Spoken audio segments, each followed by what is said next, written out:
नमस्कार दोस्तों, आज हम बात करेंगे भक्ति मार्ग में मर्यादा रखना क्या जरूरी है या नहीं। बहुत सारे धर्मगुरु बताते हैं कि भक्ति करो, मर्यादा रखने की जरूरत नहीं है। जैसे कि उन लोगों ने बोल देते हैं कि भक्ति करो और जो मर्जी वह भी करो। जैसे कि मांस खाते हैं वह लोग दारू पीते हैं और भी सारी बुराई करते हैं, जो कि भक्ति मार्ग में सबसे बड़ी बाधक है। वही संत रामपाल जी महाराज अपने भक्तों को भक्ति बताने से पहले उनको यह मर्यादा बताते हैं कि परमात्मा किस चीज से दुखी होते हैं। जैसे कि आप कोई भी नशीली वस्तु को खा या पी नहीं सकते, नहीं आप उसको खरीद या बेच सकते हैं, और कोई भी अपराध आप नहीं कर सकते हैं, और आप परस्त्री गमन नहीं कर सकते हैं। इन सारी बुराइयां जो संत रामपाल जी मना करते हैं वो सभी भक्ति मार्ग में बाधक होती है। यदि आप भक्ति अच्छे से भी कर रहे हैं और मर्यादा का पालन नहीं कर रहे हैं तो भगवान की प्राप्ति नहीं हो सकती है। दोस्तों, बहुत सारे बात सुनने में आता है कि एक संत थे और उन्होंने अपने शिष्यों को मर्यादा बताए और उनके शिष्य ने उसे मर्यादा को नहीं निभा रहे थे और झूठी बोल रहे थे कि हाँ मैं मर्यादा में हूं। एक दिन ऐसा हुआ कि वह कहीं जा रहे थे अपनी गाड़ी से। इस बीच में उनका एक्सीडेंट हो गया और वहां पर भगवान ने उनकी मदद नहीं की क्योंकि वह भगवान की मर्यादा में नहीं थे। यही बात संत रामपाल जी महाराज भी बताते हैं कि यदि भगवान की मर्यादा से आप बाहर निकल गए तो भगवान आपकी कोई मदद नहीं करेगा। एक बार की बात है, एक और ऐसे ही बात सुनने में आया था और यह सच्ची बात भी है। दोस्तों की एक भक्त थे और उन्होंने पूर्ण परमात्मा की भक्ति करते थे और मर्यादा का पालन भी करते थे। दोस्तों, एक दिन की बात है, वह कहीं अपने दोस्तों के साथ कार में जा रहे थे। 3 दोस्त और एक वो, सभी को मिलाकर 4 जने थे और चारों जाने जा रहे थे।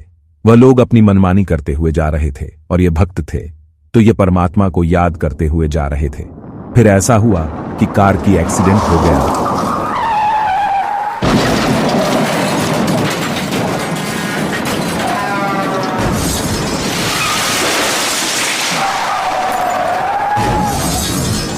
और परमात्मा आए और जो पूर्ण परमात्मा के भक्त थे उनको परमात्मा ने कार में से निकालकर बाहर रख दिए और बाकी के लोग उसी में रह गए, क्योंकि वह पूर्ण परमात्मा की मर्यादा में नहीं थे और ना ही वह पूर्ण परमात्मा की भक्ति करते थे।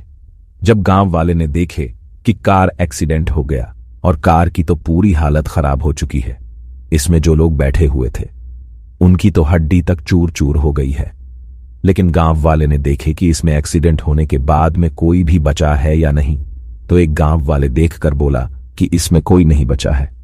फिर गांव वाले बड़े हैरान हो गए, लेकिन उनकी अभी भी सबसे बड़ी हैरानी वाली बात सामने आने वाली थी जब वो भक्त ने बताया कि मैं भी इसी गाड़ी में था।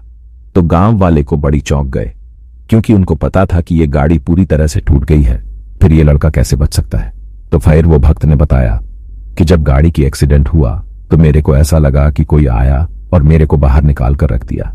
और उस लडरे डाके ने बताया कि मैं पूर्ण परमात्मा की भक्ति करता हूं, उनके मर्यादा में रहकर। और हमारे गुरुजी बताते हैं जो पूर्ण परमात्मा की भक्ति मर्यादा में रहकर करता है तो उसका पूर्ण परमात्मा आयु भी बढ़ा देते हैं। ये जो भी हुआ वो हमारे गुरुजी के दया से हुआ। गांव वाले भी फिर बोलने लगे, बेटा ये बात तो हमें नहीं पता कि आपको कौन बचाया, लेकिन ये बात तो बहुत अचंभे करने वाली है। यदि आपके गुरु की दया से ये सब हुआ है तो फिर वो भगवान ही होंगे। दोस्तों, आप इसी से अंदाजा लगा सकते हैं कि यदि पूर्ण परमात्मा की आप मर्यादा में रहेंगे तो आपकी मृत्यु को भी डाल सकते हैं। आपकी मौत भी आई है तो वहां पर भी भगवान आपको बचा लेंगे। यदि आपकी कोई भी प्रॉब्लम हो तो परमात्मा ठीक कर सकते हैं। केवल आपको मर्यादा में रहना होगा और भक्ति भी करना पड़ेगा। जैसे सद्गुरु संत रामपाल जी महाराज भक्ति बताते हैं और भक्ति मर्यादा बताते हैं, वैसे ही करना पड़ेगा। तो चलिए संत रामपाल जी महाराज के मुख कमल से सुनते हैं। पुण्यात्मा, ये बातें कैन सोंद की नहीं, ये कृपाड़न की हैं। इनके ऊपर गहनता से चिंतन करना पड़ेगा और आपने फूंक फूंक के कदम रखना पड़ेगा भी भक्ति मार्ग में, और बहुत सावधानी बरतनी पड़ेगी, मर्यादा में रहना पड़ेगा। जैसे बच्चा खेलते समय फाउल होने का बहुत ध्यान रखता है और वही सफल होते हैं, और खड़ा होते ही फाउल हो जाए वो कहेगा प्लेयर है, फिर वो तो मूर्ख आदमी है। तो पुण्यात्माओं, आपने इस परमात्मा के खेल में प्रवेश पाया है, अब सफल होके दिखाओ, शाबाशी मिले भगवान के दरबार में। ये छोटी छोटी लालच लोभ में हम अपना जीवन बर्बाद कर जाते हैं। किसी से तम्बाकू नहीं छूटता, किसी के शराब की बीमारी ला दी, कोई कुछ और खाता है, कोई और बकवादे करता है।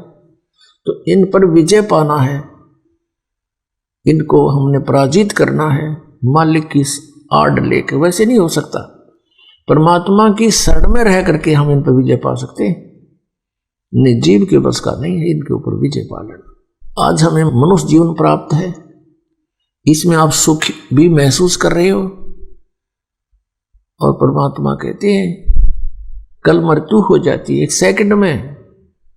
अब परसों बता रहे थे, यहीं पर एक पूरा परिवार गाड़ी में आ रहा था, अपनी कार गाड़ी में, और कोई तूड़े का भरा हुआ ट्रैक्टर जा रहा था या ट्रक था, उसके साथ दुर्घटना होगी। बराबर से उस गाड़ी की छत भी पाड़ लेगी, उसकी ट्रक की कोई बाहर निकली हुई थी एंगल से, और 5-6 बच्चों के उनके माता पिता की गर्दन काट के अलग डाल गया 1 सेकंड के अंदर। बताओ उनकी क्या क्या आशाएं थी, क्या क्या उन्होंने सोच रखा था, वहां से करेंगे ये करेंगे, और उसमें भी पता नहीं क्या बतला रहे होंगे 1 सेकंड में। और यहाँ हम आंख मीच कर बैठे गोगो बनकर, और यही कोठी बंगले बनाने में अपना जीवन व्यर्थ करने लग रहे हैं, क्योंकि हमें ज्ञान नहीं था। सबसे बड़ा हानि हमारे को हो रहा था कि हमें ज्ञान नहीं था, और ये ज्ञान भगवान दे दिया, और फिर भी हम इस पर तो ना नहीं सफल होंगे, तो हमारे जैसा नालायक नहीं इस पृथ्वी में।